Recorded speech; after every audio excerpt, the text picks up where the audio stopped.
to start this meeting. Anyone want I'll to second second it. Yep, I'll second it. Okay. Yeah, it's about 8 minutes after 5, I guess. Yeah, about 8 after 5. So, good to see everyone. Glad you could make it. I know it's difficult. This is, Easter weekend, Passover just finished, and people are still in that celebration mode. So, but at the last meeting, we weren't able to vote on the February minutes. So if we can vote on that today, that would be great. And we need to vote on the March minutes as well. So I'm not sure, do we vote on the two of them together or do we vote on them individually? I think we Does should. anyone have any questions? I think we should just I'm sorry. do them together, not together, but do February and then March. So then it's Yeah. Okay. All right, that sounds good. So, so does anyone have any questions about the minutes for February? Is everyone in agreement and accepting the minutes as is? I do.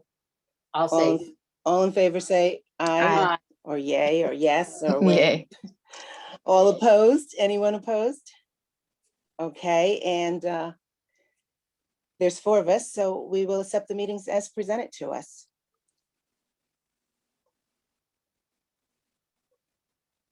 And the same thing with the March Commission meeting minutes. Any questions or concerns? So we will accept them as is. All in favor? Aye. Aye. Aye. Anyone opposing? Okay. No. So I make a motion to accept the meeting minutes as is. Anyone to accept that, second that? I'll second it. All right, so we got those meeting minutes out of the way. New business. I What just new- want to chime in real quick because I Okay. didn't have anything on here for new business, but something did come up since I created the agenda. So Yes. I just want to bring it up briefly. I had received an email from, I'm just going to step off my screen here so I can look at this. I had received an email from Susan Lynn. I believe she's, I think she serves on the ASK board, ASK, Yes. as well as our Kingston Arts Board.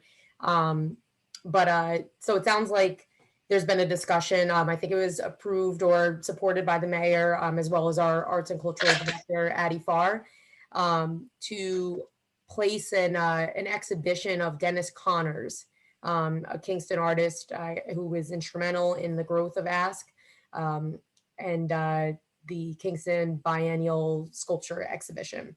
So I guess he passed away about 1.5 years ago. I'm not sure if anyone's familiar with him, but they want to set up an exhibition in his memory at Block Park.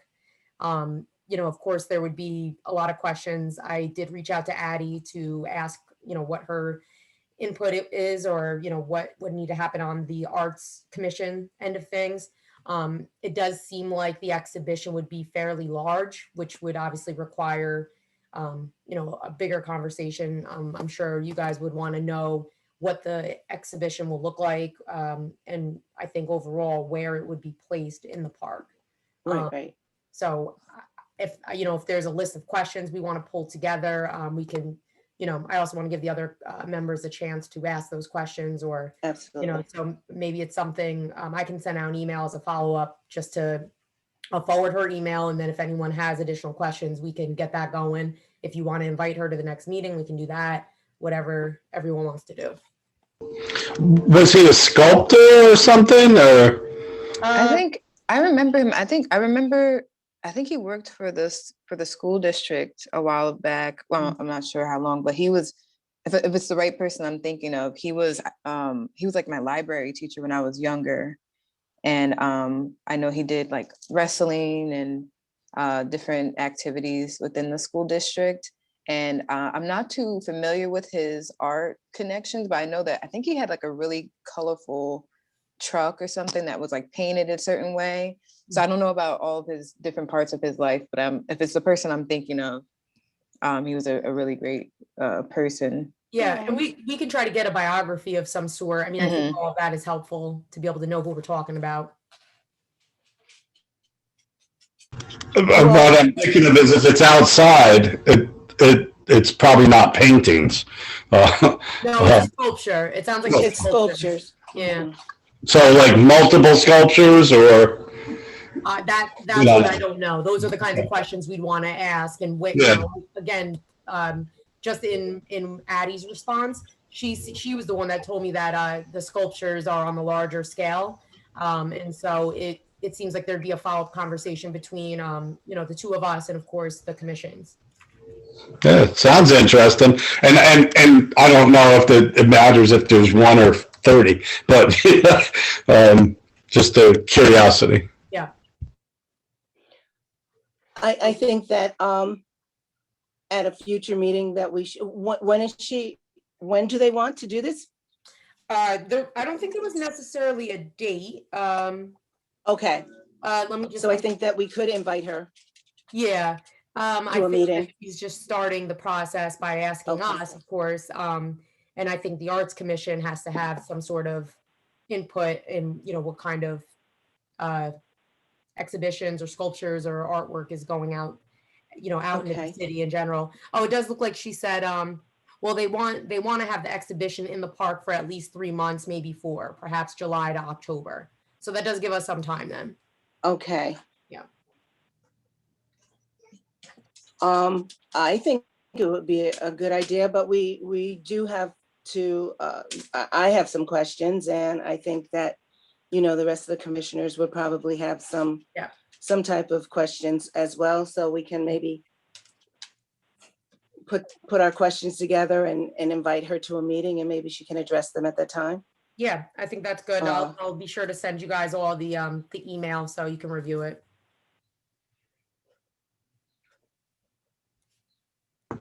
Yeah, because liability Okay. for damage to any of the sculptures comes up. What if somebody spray paints them? What if somebody knocks them over? Or Right, is right. is some of that covered by us? Those are questions. No, That's I right. think it would have to be at their, we unfortunately a lot of the murals throughout the city, I don't know if you guys have seen a lot of the stuff on social media, but a lot of important pieces have been defaced and vandalized, and unfortunately that happens often. Our parks on the handball walls, the guys have to constantly refresh that and repaint, and we try to get a hold of the artists to be able to let them know, unfortunately this has happened. If you want the opportunity to change it completely or make any adjustments, we try to go that route. And we always let the arts department know, so that way they can do their due diligence. And I think they just there seems to be a process in making sure the artists are made aware that A, unfortunately those things can happen, and B, what do you want to do if and when that does happen? Right, Yeah. right. Yeah, those are legitimate concerns. So, yeah, so those are some of the questions that we really need to, present to her to, to ask to see how they feel about it. Because Yeah.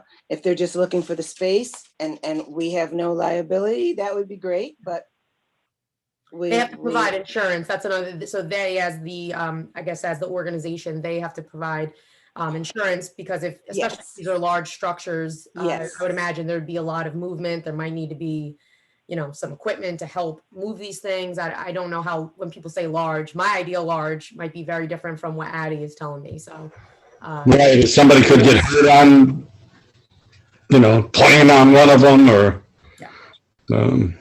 Yeah. Not that it's meant for that, but things happen. mhm. Okay, so you'll let her know that we will,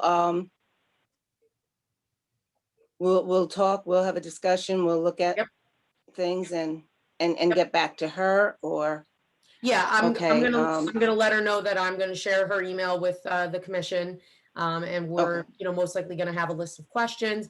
We can send those to her in advance, and if we want to invite her to the next meeting, that can certainly be an option. Okay. Usually I know that, emails are a little bit more informal. So if you guys want to have the opportunity to actually speak to her and, gain a little bit more insight on, what exactly would be going in the space. I think pictures would help. I definitely think all of that would be helpful. Okay, great. Yeah. Okay. All right, thank you. That was important new business. Mhm. Okay. Let me just mute.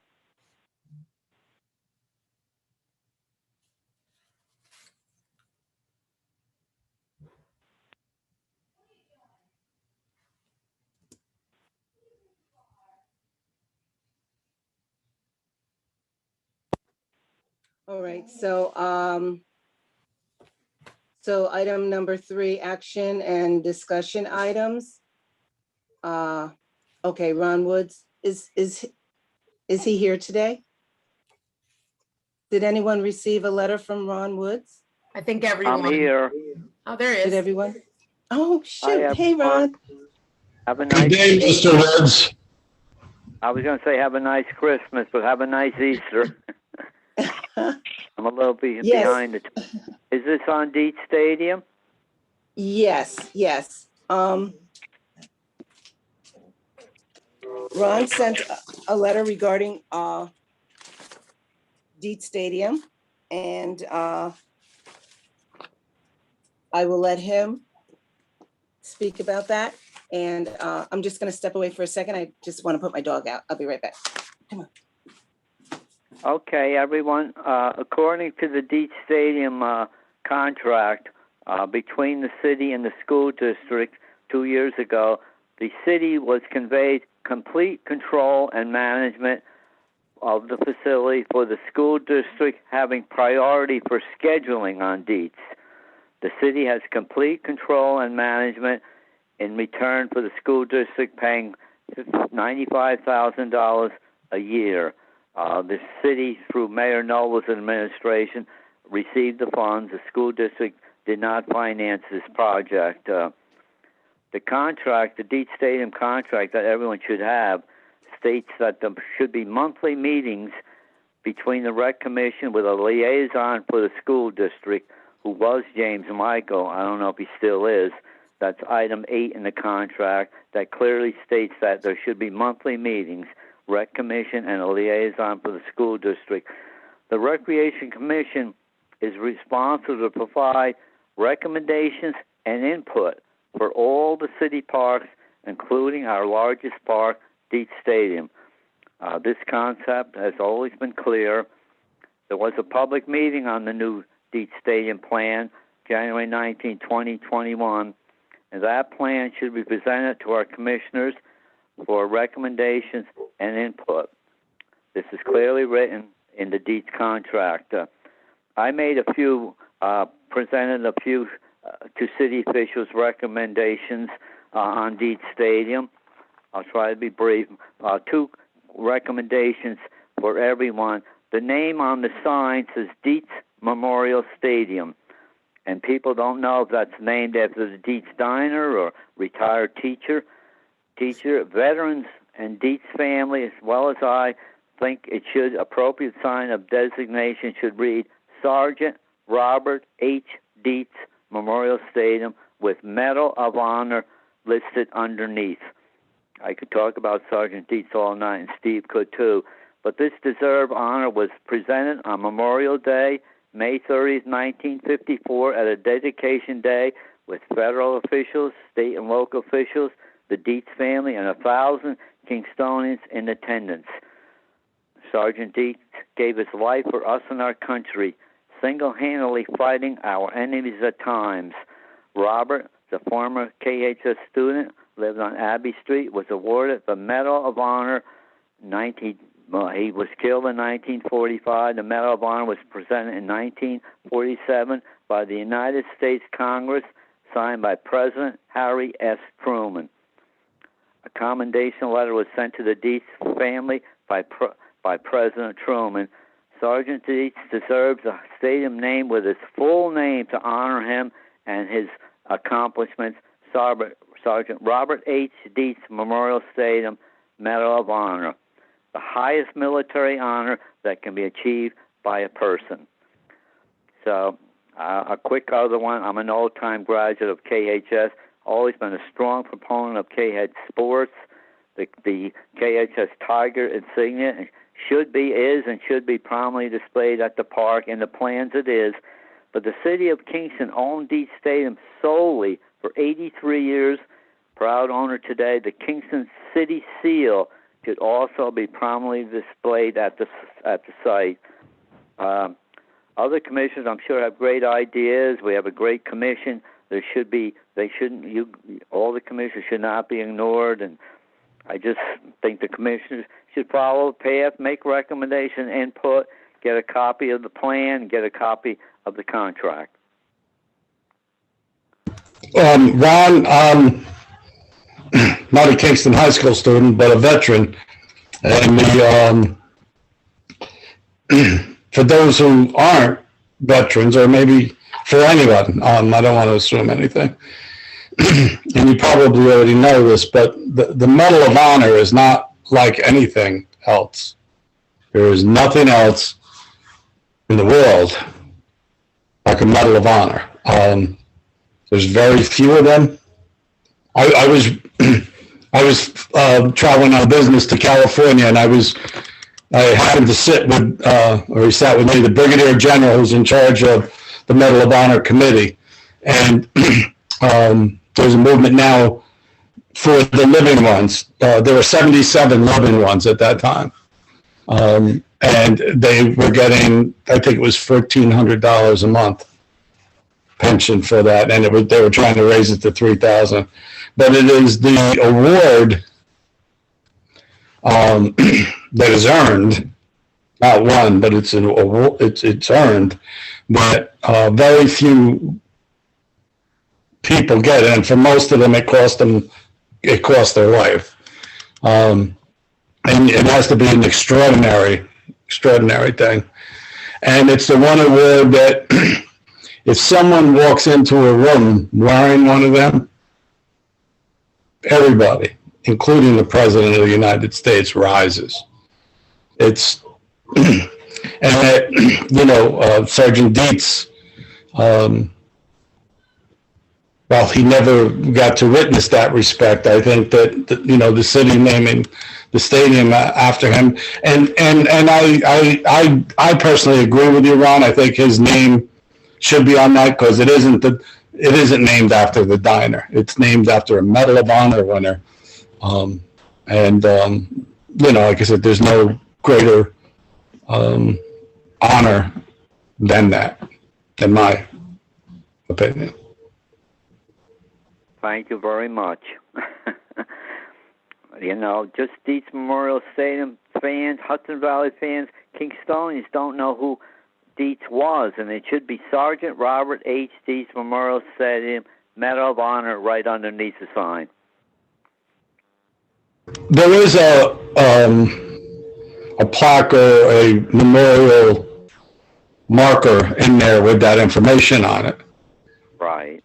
That I remember, but you're right. Yeah, the name of the place should be clarified.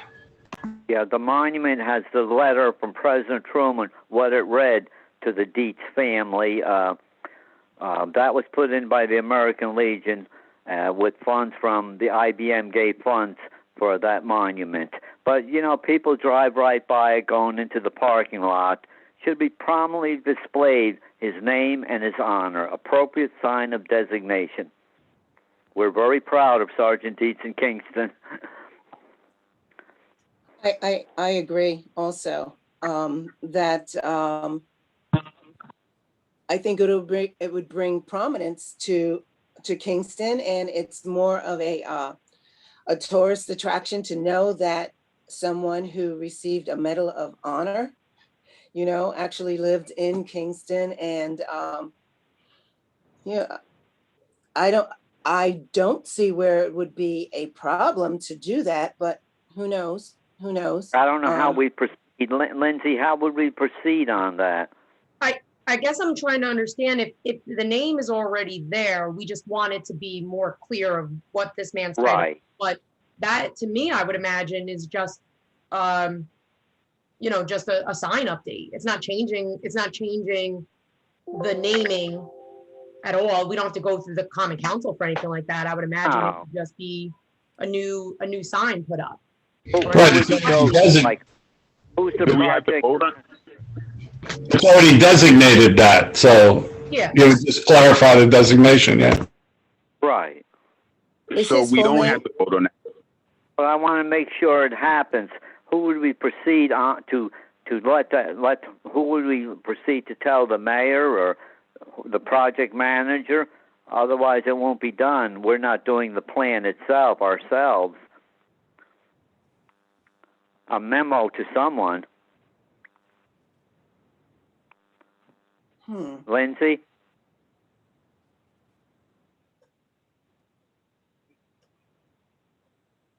So Ron, is, Yes. is, Sergeant Dietz' name on the sign that's there now? Or is it's just Dietz Stadium, right? Stadium Memorial Complex on the sign. And the plan is to have Dietz Memorial Stadium on the new sign. I would like on the renovation plan, the new sign in the project to clear that up. But I don't know how we do that. Lindsay, is Steve Shabbat there? Lindsay? Can't hear you. sorry, my computer shut down. That's okay.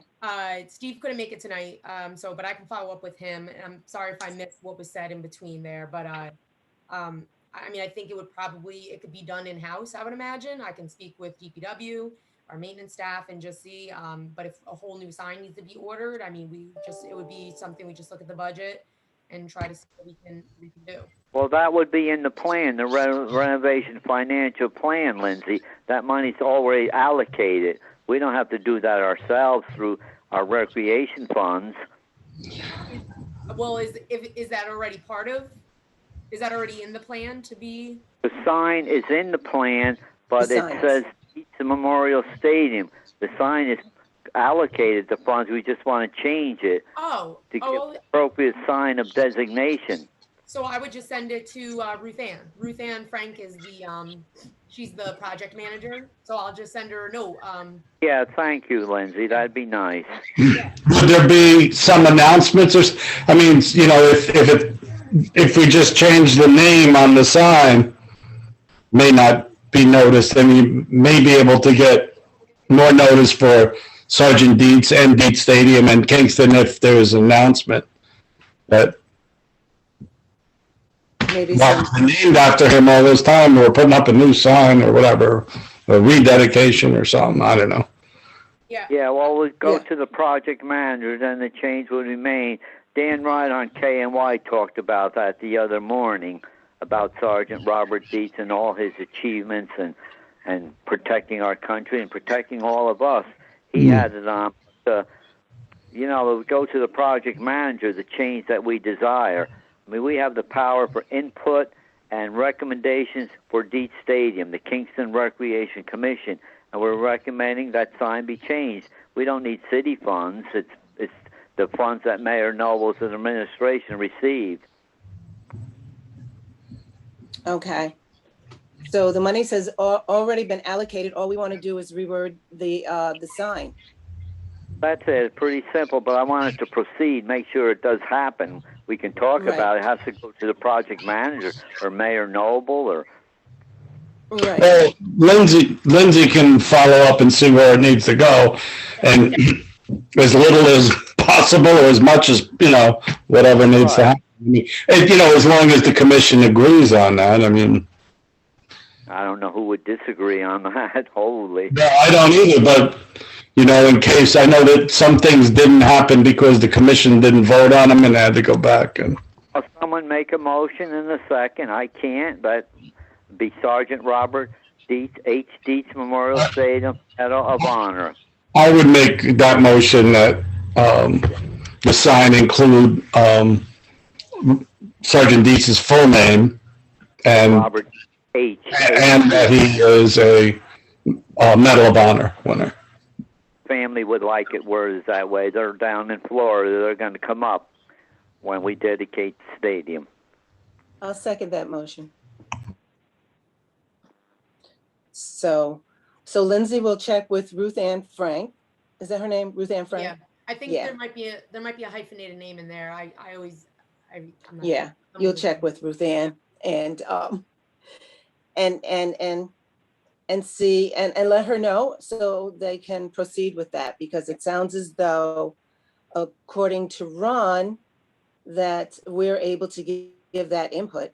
So, Al, could you Absolutely. send me the exact title? I just want to make sure I get it right when I send it to her. If you could send that in an Sure. email, just like the exact title. SGT period Sergeant Robert H. Dietz Memorial Stadium Medal of Honor. It's commonly known as Congressional Medal of Honor. The official title is Medal of Honor, listed underneath. That's what the VFW and American Legion officials told me. They're in favor of it completely.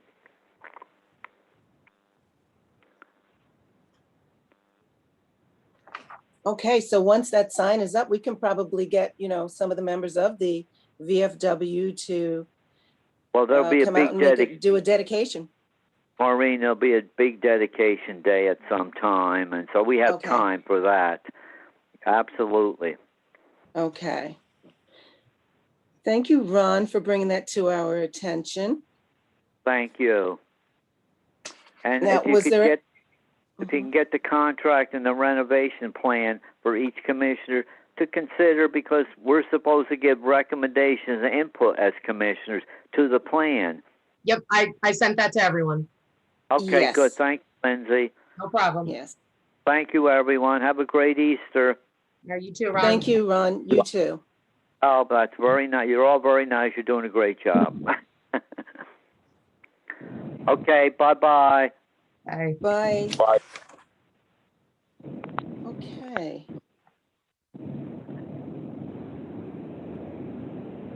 Okay. Any other comments or concerns or remarks regarding the wording on that signage? Ron was really persistent about having that done, and I think that, Sergeant Dietz is worthy of it. Yes. All right. Lindsay, that brings us to you, department and program updates. Yes, I will try to be Okay. brief. I sent everyone, so I don't want to, be redundant by any means, but I did send everyone all of the upcoming programs, the registration start dates. I hope everyone saw that. This is obviously our busy season. We're gearing up to get things reopened. Camp registration actually started this week on Monday. It was a very busy week. Lots of phone calls, lots of emails.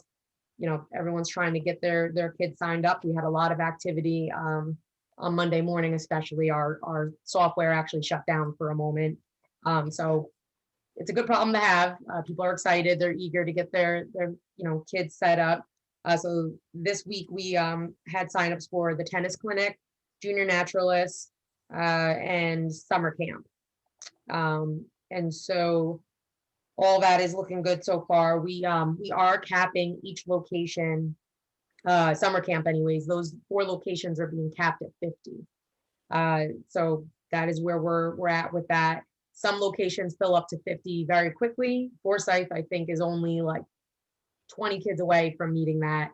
And then there's others that, don't really get that high up, but either way, the backup plan, if a certain location does reach 50, parents will have the option to either have their kid on a waiting list or they can be offered another location, depending on what they want to do. Okay. Yeah. I think junior naturalists, I think that is being capped at 25 maybe or 26. That's filling up very quickly, especially certain age groups. That's broken up by grade. I think third and fourth grade is definitely, that seems to be the most popular. So that's going quickly. Uh, not summer, excuse me, softball and volleyball registration starts on Monday. So co-ed beach volleyball and our men's and women's softball leagues are opening for registration on Monday morning at 9. That's gonna be quite busy as well, I would imagine. We do have our new rec leader starting on Monday, and that is gonna be one of his responsibilities. So his name is Jonathan Kaufman. He interviewed extremely well, very bright, very ambitious, seems to have an interest not only in sports, but hiking, jogging, cycling. He definitely seems to be a well-rounded individual, good with the computer, very personable. So I'm really looking forward to having him. I think he's going to be a great addition. And he just seems determined. He seems like someone that you need him to go here, he'll go there, he'll juggle, Okay. he'll do what he has to do. So I think I think you guys are going to see really good things from him. So he's going to hit the ground running, because that softball is obviously one of our busiest programs. And so we have him and Andrew splitting it. It's always been interesting to me that one individual was responsible for the men's and the women's leagues, because that's a large task. And so it was decided last year that we were going to split it, one rec leader with the men's, one with women's. That way nothing is slipping through the cracks. Because as you know, during that same time, we have summer camp, and that also will be split between individuals. So it's that way we're just meeting as many needs as possible, without one person getting too overwhelmed or too overloaded, or we just don't want anyone burning out from the months of May to September. It's just not A necessary. lot of work. Yeah. Yeah. So we've been trying to instill a much more group effort, team effort. Everyone chips in. If someone's on vacation, one of the other rec leaders can step up and knows what they're doing, without there being any kind of overlap or lack of overlap or waiting or anything like that. So Yes. that No seems glitches. Yeah. Yep. Good. And I feel that the staff have taken to that very well. They've all stepped up. They've all been there helping out, even in areas that maybe are not their primary focus. So I'm really grateful for them. And I think everybody's just excited to get things running again. Other smaller programs that are starting up, we're offering a free disc golf club this year. I know Casey kind of did a little bit with that last year. I think it was a very minimal fee. I think it was like a $2 a day. If you wanted to come and play, you didn't have to really do much. You call in advance, say I'm going to go play today, and I think it ended up working out well. But since it doesn't really require staff to be there, it doesn't really require any kind of setup. It seems like there's a core group that meet regularly, and so it's just another way for folks to get together of any age group. They can go and play. Casey will pop down from time to time as she enjoys to play herself. So it seems like it'll be a good just kind of bonus program, with a little bit more structure, that is at no cost to any of the residents. You said that there was a fee, No, last year it was a weekly. It was like a $2. a daily fee? Yeah, it was like a $2 fee. It was offered on Tuesdays, I think, and so if they wanted to come and play, they just had Right. $2. Because Casey was down there, and I think she was helping out actually run the Okay. program. But this year it seems like it's going to be more operating as like a club kind of thing. But, okay, so it would be like a membership fee? No, it's going to be free. Oh, it's gonna be free? Yeah, it's going to be Okay, free, and folks can come in, go as they please. It doesn't require us to Okay. bring any equipment. There's no real setup, so it's right. pretty seamless. Yeah. Yep. We're also bringing back kayaking, which was very popular last year. I think we're including a Monday night option this year. Last year, I think it was tested out and it seemed to be very popular. So we're going to try it out again and see if that added day works out well. And everything will be adjusted based on attendance. We're with this year with things kind of reopening. We're not sure if things are going to be just as popular as they were last year, or if, people are going to be a little more spread out. So that's that's kind of gonna wait and see how that goes. Nature hikes, the adult nature hikes, that is depending on if we're allowed to have transportation. To my knowledge, that's still up in the air about whether or not we can, as a municipality, transport people to and from these locations. We tried to offer it last year without the transportation, and it was not, I don't believe we got anyone who signed up. I think obviously the transportation is a key component. You don't have to worry about driving yourself, especially if they're senior citizens that want to do it. They just had to show up at the Midtown Center. Casey would drive them. So we're going to have to wait and see if we get any clearance on that before we can officially offer it.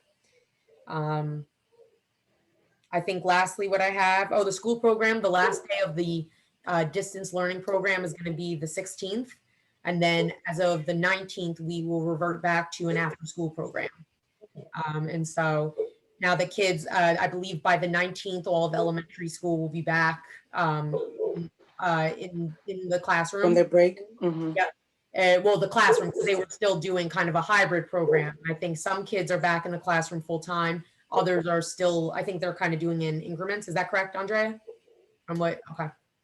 4 days? Oh, okay. It's supposed to be 5 days a week starting on the 19th, if they opt in for that. Right. And there are some kids that may not want to do that. And Andrew has had conversations with a lot of the parents. And if there was any interest in folks that, for parents that didn't want to send their kids, I guess, in school full time, we're directing them to the Boys and Girls Club, because it sounds like they may still continue with the full days. So we think that it's important to kind of start focusing on some of our other programs, getting ready for camp, while also being able to offer the after school program. I know Andrew and Casey have missed that component. They really missed having the kids be able to be in the building and not be tied to their screen. I think they want to be able to bring back a lot of the fun things that they would do in the after school program. So that is starting back up on the 19th. And lastly, what I had is the pool and beach. I think I sent you guys those announcements. That's good news. The beach is going to be opening June 16th. And the pool is going to open the 19th. So beach is opening on a Wednesday and it operates from Wednesdays to Sundays. The pool will operate Tuesdays to Sundays. And the new splash pad will be up and running. So that's exciting. What's the splash pad again? Is that at the pool or at the beach? At the pool. And so it's going to okay. be, it's going to kind of be where the gated area was, the other, that grass okay. area. And it's just going to be another option for kids to, run through. There's like squirt gun things and a fountain. Oh, okay. Yeah, it sounds like it's been a long time coming, and the community really wanted this to happen for quite some time. So this is also part of the Andretta Pool project. So it's finally being completed. The expected completion date, I believe, was May 31st, which is why we gave ourselves some wiggle room to make sure that, if there's any weather delays or anything comes up, we're hoping that everything will be sorted out, ready to go by June 19th. I have a question for you, Lindsay, because it's parks and trails and I'm getting bombarded. I'm involved in the Tour de Kingston and other cycling things, and I've been asked about the gate that's at the beach. Yeah, the two things: the beach being blocked off, and the gate for the brickyards. So the brickyards, I think that came up briefly at a previous meeting. That is a whole nother bag of worms. That's a planning board issue that's been going through the mayor's office. We do not, that unfortunately, that's not, I don't know if it's fortunately or unfortunately, but that's not really our area. However, the beach, I understand there has been, I think Maureen reached out to me, a couple of times about some of the complaints. Our office has gotten a lot of complaints about the gate. My understanding is that the gate is supposed to be closed in the evenings once it's dark. It's supposed to be reopened once the guys come in the morning. They get in at 7. So really when they get to the beach, it's about 7:15, 7:30. There have been times where it has gone, especially on the weekends, unlocked or unopened. I have been in conversations with Chief Tinty. He's assured me that he's reminding his patrol officers and the sergeants often to remind them that that is something that needs to happen. It seems like it's happening more and more on the weekends. But with the beach season coming up and stuff, we don't want to run into any issues. It was also, right, we do want the beach open, but, you know, and I assume that it was closed because people have a tendency of going into parks when they're closed and strange things happen. However, some of the cyclists and the Empire State Trail supporters were talking about that the people who use that are supposed to park at the beach, but if it isn't, I think the trail opens at 6 now or something, so where are they supposed to park? You know, yeah, this is open, but we can't park anywhere. And I don't know that there's an answer, but it was a question that I had and it was posed to me. I mean, my suggestion would be, I know that this is not make things any easier, but across the street, by the field. I thought of that. Yeah, I'm sure it's not a popular answer. However, the gate, and I think we touched base on this last year, the gate, this did not come through our department. This didn't come through the commission. The gate was donated by an anonymous individual who wanted to preserve the beach as much as possible during off hours. There was a lot of illegal activity. There was a lot of violence happening, drug use, things of that nature that seemed to be happening more at that site than most of our others. When the laborers would come in the mornings, it would be pretty bad. And so this individual had made the request to the mayor's office that if they provided the funds for a gate, would this be a possibility? And it was approved.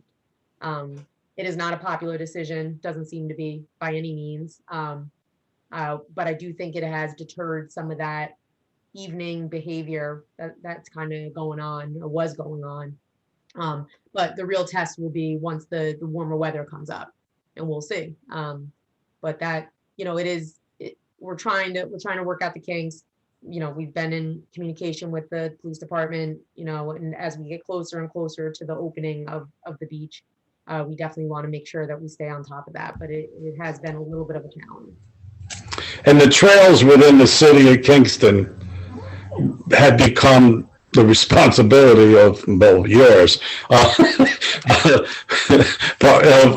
Parks. Is the maintenance of them still under Parks and Rec? Are you talking about the trail, the scenic, because it's like kind of scenic Hudson, Brickyards, and the city of Kingston. Right. Yeah. I know like a tree came down on the trail and landed on somebody's garage. This was a year or 2 years ago, probably 2 years ago. And they called Kevin out on a Sunday night. Not that he could do anything, because it was the responsibility in Parks and Rec. And I didn't know if that was still a responsibility that sat with, the way things are set up now, if that responsibility went to DPW or if it stayed with Parks and Rec. I mean, it's technically DPW either way, because DPW oversees the maintenance of the parks and the trails. And so I guess the real question is if it's that weird gray area where part of it is, it sounds like part of it falls a little bit in Scenic Hudson, part of it falls on the Brickyards. I guess it kind of depends on which property it actually, where the tree came from. But if we're talking about like the rail trail, for example, that is city property, that would be DPW. Well, Parks maintenance, which is under DPW, yes. So that's shifted from basically being your responsibility to the laborers. Say that again? That shifted the responsibility from basically from you to the laborers division through DPW. Yeah, ever since when Kevin retired, the mayor had made the decision to move maintenance under the umbrella of DPW. And so Okay. while there's still parks and rec laborers, we still have to obviously work together and communicate and try to, coordinate on things. The maintenance responsibilities do fall under DPW, which is, handled by Ed Norman and Ryan Kuhn. The other thing is that I got some emails from USA Boxing that, and from Albany, the regional boxing, amateur boxing group, that they're opening their gyms again, and I didn't know where Kingston was on that. So actually, I'm glad you brought that up because I did speak with one of our staff about this, but I forgot to mention it. So the mayor does not foresee the boxing gym opening anytime soon. However, he did say that we could offer Ellis to be able to do some of his trainings or classes in the parks. Agility stuff, I guess, with the mitts and, I don't know how many different kinds of things can happen there, but he did say that if there was a way for him to be able to, hold those kinds of things in the parks or at Dietz or, what have you, that he was okay with that. But Yeah, everything can happen there, and in fact, over the years, we did a lot of stuff in the parks, but, and Carlos particularly did stuff in the parks, but everything except sparring, I mean, you can't, but yeah, I'll have to go to other gyms for that if, Yeah. if Ellis wants. yeah. But I thought that was at least a good step to be able to offer that. So that is something to think about. I just had a question about the camps, the summer camps. Yep. So are they being run just like they normally would be run if it was, not with the COVID happening? Or are there changes? Yeah, we're trying to work out what it'll exactly look like. In some of my conversations with Andrew, it came up about possibly keeping keeping some of the kids separated by age groups. Because the way I believe the summer program went last year, the respite program, we were really supposed to keep kids in groups of 10, and they weren't really supposed to like mingle with the other groups. It was supposed to be that you were limited to the other 9 children around you as a way to kind of, whether or not we have to do that this year, we're still waiting to see if they're going to update or change the guidance. But my understanding in speaking with the mayor is that the guidance is still in place. The same guidance that was last year is still in place currently. Masks will have to be worn, of course, staff and children. We will have sanitizer all throughout the parks, make sure that the kids are constantly washing their hands, having our staff clean the bathrooms more frequently, having the laborers go by to the parks and clean up more frequently. Those kinds of things are probably what you'll see most of the changes. Trying to any kind of activity that can keep a kid with their own supplies. If they're doing arts and crafts, maybe we try to keep kids with their own set of crayons, or those are the kinds of things that we had to do last year. And so we're gonna have to really look at that. I do think that it'll look different. I don't think it's gonna be dodgeball and tag and all those other things. I do think that it's gonna have to be almost a little bit more structured. Which is unfortunate because sometimes kids just want to play tag. They just want to run around and play Bring Around the Rosie or whatever, and we can't really encourage them to touch. And it's going to be 6 feet, or I'm hearing now maybe 3 feet. But it is better than what it was last year, and them being able to be in the fresh air and being able to use the swing sets, which I believe were closed for the majority of last year. So, And to socialize a bit, yeah, the basketball hoops are back up, or they're going. If they're not, I believe they're up at most locations now. I know they were waiting for the snow to melt at most of them, so we should be good there too.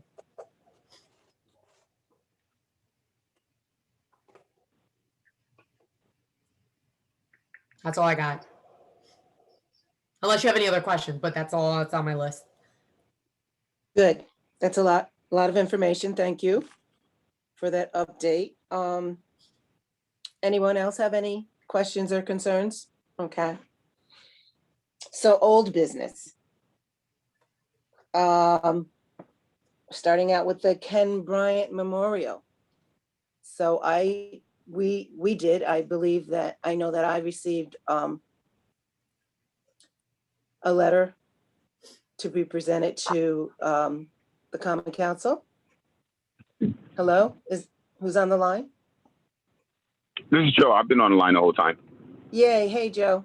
You want to give an Hey. update on Ken Bryant Memorial? No, well, you go ahead. Well, actually, there was a letter that was written by Ken. I received it from, I believe he gave it to you, Lindsay, if I'm not mistaken. Yep. All right, yeah. So we do have the letter, and we can proceed. There was a question pertaining to, I strongly believe now is, I think we need to come to the conclusion of what plaque we're going to put it on in a auditorium, and the one that we're going to put outside at Block Park on the block there. So what I was thinking, if we can put a maybe like a 3D type of a thing of his face at Block Park with something, with Kenny Bryant,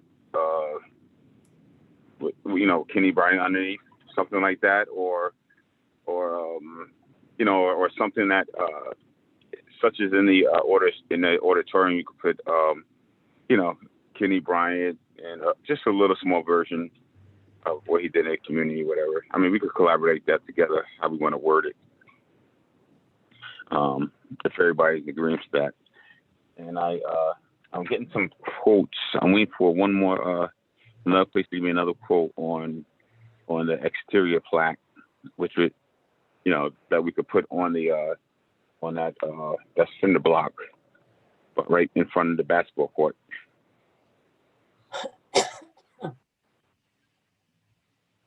Do they have a brochure, or is there a link that you can, that we can take a look at what the, which ones Yeah, are available? Yes, I could, I'm driving now at this particular time, but I can get it to everyone. Yeah. Okay, Tonight, whatever, I send it, and, we can make our choice. And, yes. also, get the wordings together that what we want on there.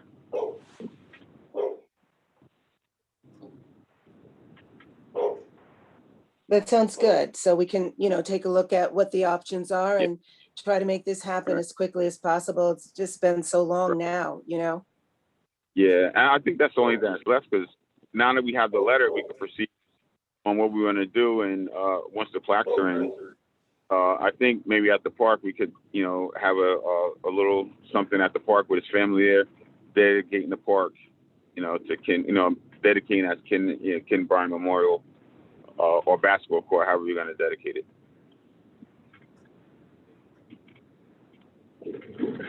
Right. The letter was, I thought, was well written. It, it painted Ken in a, beautiful light. So, Yeah, so. well written. Yep, well written. Yes. Yeah. Thank you. Absolutely. Lindsay. Yeah. Okay. No. Yeah, it was well written, and excellent job. Well, Okay. I heard So, from Steve Abbott before, when he told me he wasn't able to make it, he did say that he would take care of the letter and bring it before the council for the dedication. okay. Right. So now the next step is that would be the day of the dedication, I assume. The dedication date per se. Yep.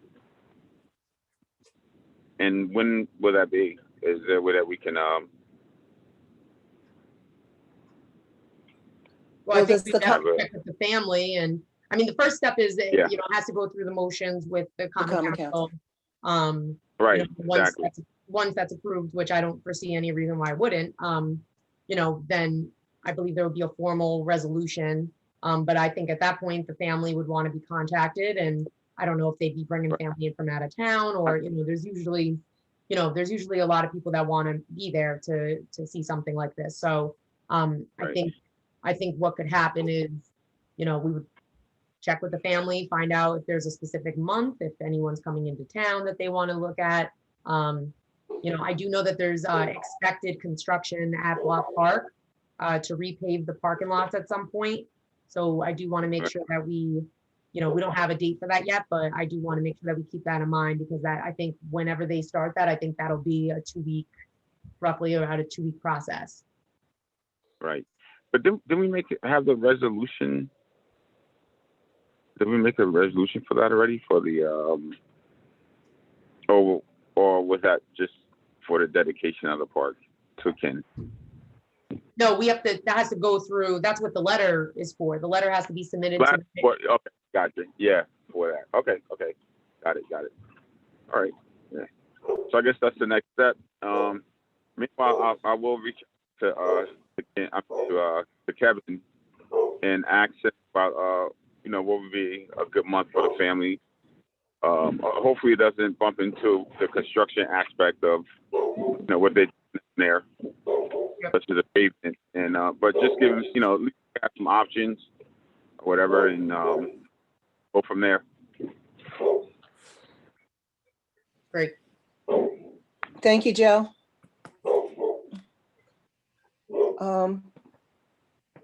Gosh, I just lost this. Okay, any other questions regarding that Ken Bryant Memorial? If not, the next item is the Academy Green flagpole. Yes, So, that's come up quite a bit, I know, and I was hoping that Steve, this part, I was hoping that Steve would be here. So there was a meeting this past week at Academy Green with Ann Schultz, who is the president of the Memorial Tree Fund. But I guess she also serves on the Academy Green Board of Trustees, which essentially, serves as the approval for any kind of change or upgrade to the park. So we had a meeting with DPW for a different reason. There were some tree issues that she wanted to discuss. But I had invited Steve Shabbat to attend because I know that this flagpole has come up quite a bit, and he wanted to have an on-site meeting. He wasn't able to come, unfortunately, but while we were there, it did. So I saw the pole. The concern about the pole where it is, of course, is I guess the trees, which has made it difficult to keep a flag in good shape, to be able to successfully raise it and lower it without any issues. And I think that the trees creates more of a maintenance problem. So I guess the proposal at one point was to have that moved. And that was the cost that Steve and I were speaking about last year, even this year. The quote that DPW gave us, I believe it was $10,000.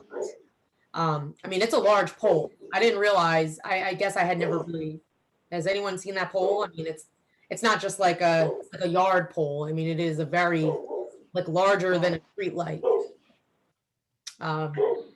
So one thing that Steve Shabbat had said at our last meeting was that he thought CDBG funds could cover it.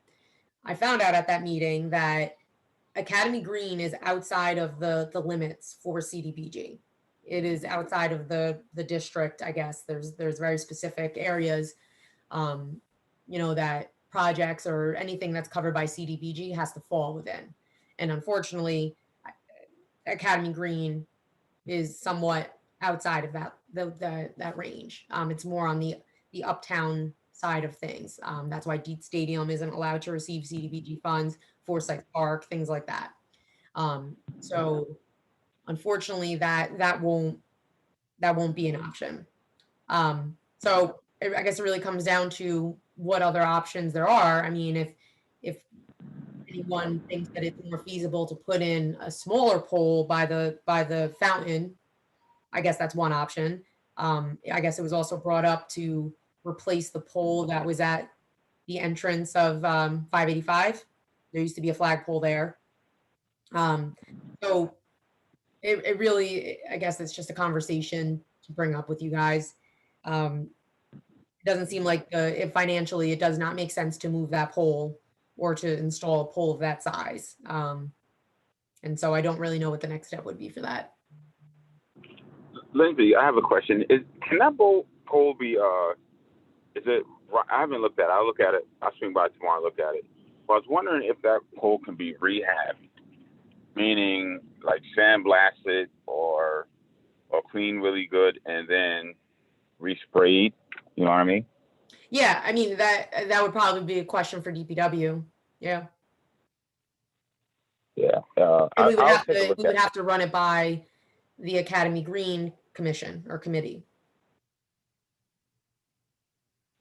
So that Well, That 10,000, would be a good choice to look at that, and that's your area of expertise, so to speak. So, if it could be blasted and painted or whatever, you would know, or would know better than I would. Yeah, I'll take a look at it tomorrow, and I'm sure that there can be some volunteer work for that if need be, if it's not rotted. But I think it And, comes down to, again, which I've always been kind of aware of, that the board, the Academy Green trustees have to be involved in any decision making. But it sounds like there was a conversation amongst their own group of whether or not they want to have a flag at that location. That seems to be another portion of the conversation that we weren't aware of. Oh, okay. All right. So, well, I guess it's a matter, like you said, it's a matter of them communicating with us as well Right. to see what they would like to do, and we can go from there. Yeah, and maybe we can invite one of them to come to the meeting, and, if it has to be a coordinated effort, I think that would be worth, input on both sides. That's a great idea. But I mean, needless to say, what I'm saying is, if we don't have to spend, why not? Depending on what they're saying, so we don't have to worry about any extra fundings or whatever. I mean, if it could be rehabbed, then volunteer to fix it up and make it look brand new, and Yeah, at the same time rehab the pole itself. It's just like the metal is just like a car. You get rusted out, or if it's at that point or about to get rusted out, you can clean it up real good and fix it up and prime it, paint it, or not paint, but use a special metallic paint on it to so it can last a little longer. yep. Lindsay, did you say that there's an issue with the trees also that doesn't allow like a flag to be raised and lowered, or? It seems like that was one of the issues that was brought up at one time or another, which I guess is why the flag was removed to begin with. They've stopped, they've stopped putting a flag up on that pole, it sounds like, for a while now. And then, again, this was just a very brief kind of side conversation. I was told that there were other conversations amongst their group that they're not so sure they want the flagpole there, and they want to have it moved over by the fountain. And then there was a question about how many different flags can be on the pole. And so it just seems like, I guess I'm not 100% clear on what the ask is. Right. You know what I mean? On our end or on theirs. I mean, I know Mr. Woods wanted a flag up. That's all. Yeah. I mean, 'cause it would seem easy to me. You just trim the trees a bit, you blast and recoat the pole, you're good to go. And of course, somebody would have to go there every morning to raise the flag, and somebody at dusk to take it down, and that may be an issue too. That was brought up on the DPW end of things, is the deputy superintendent will not put the flag up if he does not have adequate lighting. And so that's another portion. We don't have lighting there. So there's a lot of issues. The only thing we can do is if Joe goes there, he can see if that flagpole can be rehabbed, or Right. the rest is up. That's something with information we can use if there's a conversation and they want to remedy the flag. And there has to be an agreement, I guess, between we can give our input, we can give our suggestions, and that's fine. But at the end of the day, it sounds like they have the official say on, if they for some reason don't want that flagpole at all. I mean, I don't know what then happens. It's like I don't know. I mean, I would think you'd want a flag over no flag, but I don't know. It seems like there's multiple opinions on the matter. Wow. Now, the $10,000 was going to cover the cost of a new pole and to have it replaced? I was not, it was not clear, or at least I was not certain if they meant 10,000 was to remove the pole or take that existing pole and move it, or if that was, putting in a new pole altogether. I'm not, that's something I need to get clarification on, but, or if they just meant to get rid of that pole and build or get a new one. I'm not sure. I'm also not sure if I don't know the standards for flags, if it needs to be a certain height. I'm assuming there's some sort of protocol for that. So I don't know where, I don't know where he got his figures from, but, he's been consistent in his answer with that. So I would imagine he did some research on it. Okay. So would Steve know more? No, he wasn't at that meeting, right? No, Steve didn't. No, Steve wasn't. Yeah. I mean, So what's our next step as far as this flagpole? well, I think Joe is planning to take a visit there and see what kind of condition he thinks it's in. Right. Depending on whether or not it's usable. That's one question that needs to be answered. And then if it is usable, I would imagine we would reach out to the Academy Green committee and propose that we trim the trees. Is that an option? I would have to speak to the maintenance staff and say, if we're all in agreement to just keep using this pole, can we have the trees cut back, add the lighting that is needed, and put the flag up? But like you said, if there's other questions or concerns, then, I'm sure those will be raised at that time. Okay, so I guess we'll wait to hear from Joe what condition the pole is in and start from there. Yeah, so I'll go there. I'll go there first thing in the morning. So I'll put out an email first thing in the morning, and we'll go from there. Okay, that sounds great. I know that we were talking about community volunteer recognition, and we were all going to try to brainstorm and see what names we could come up with as far as, making recommendations for people to get recognized.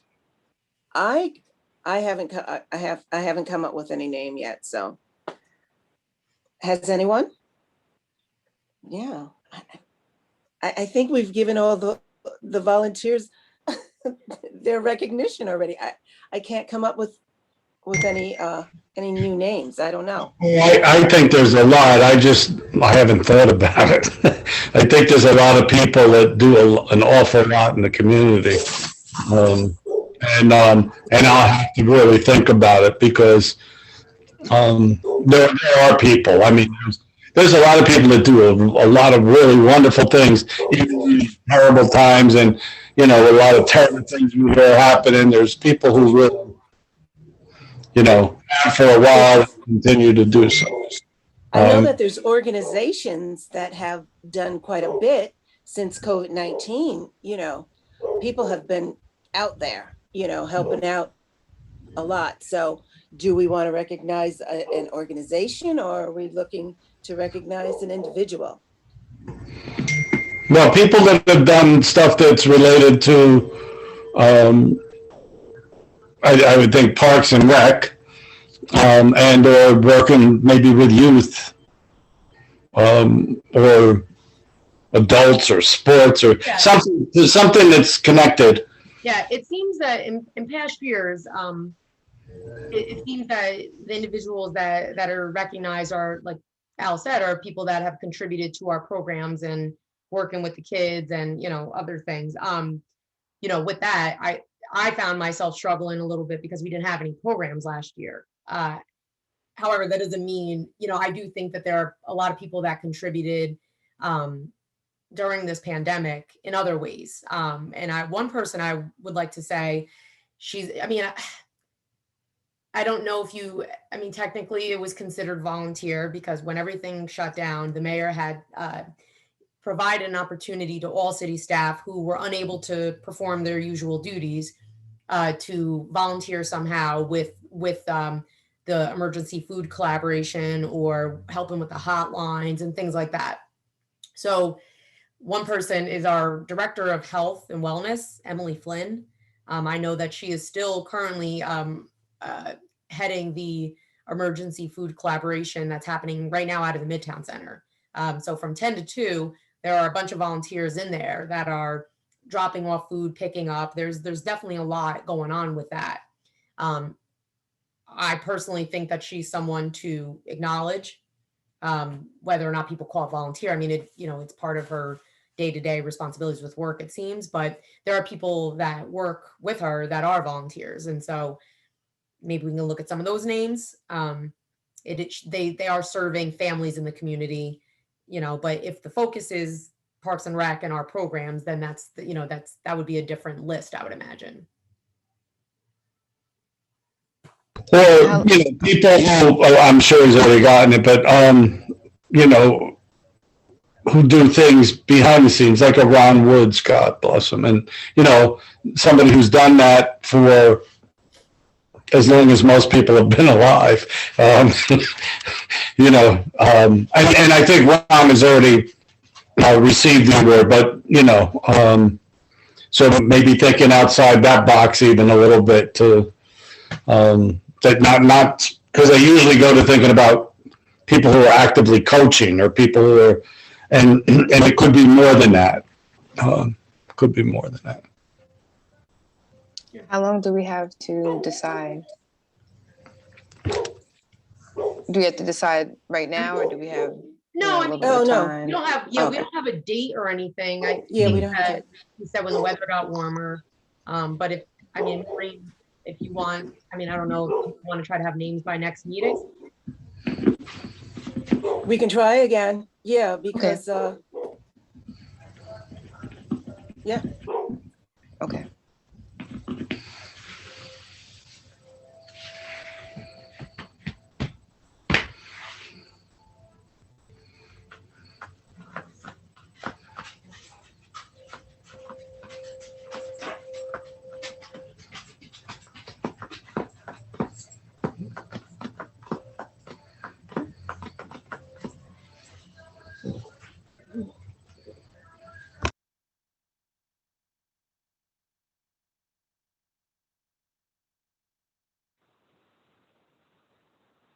Oh, Yeah, no. Oh, go ahead, Joe. hey, are we out of the meeting? What'd you say? We're not out of the meeting, are we? Not yet, not yet. I was just Oh. writing down some notes, but we're I'm sorry. close. Oh, okay. All right. I didn't hear anything that real silent. Yeah, no, I I'm think that still was dry. it. I think, as a matter of fact, I think that was the last thing that I wanted to mention was to just, take a look at what we were going to do about the, community volunteers. So does anybody else have any questions, concerns, remarks, anything? If not, then our next meeting is Thursday, May 6th at 5 p.m. And we can adjourn this meeting. It's about, I guess, 6:22:23, and I move to adjourn the meeting. Second. And happy holidays, happy Easter, Happy spring. Yay. And stay safe. See you Thank at the you, next guys. meeting. Bye-bye, Everybody. everyone. Bye-bye. Enjoy Bye. the meeting.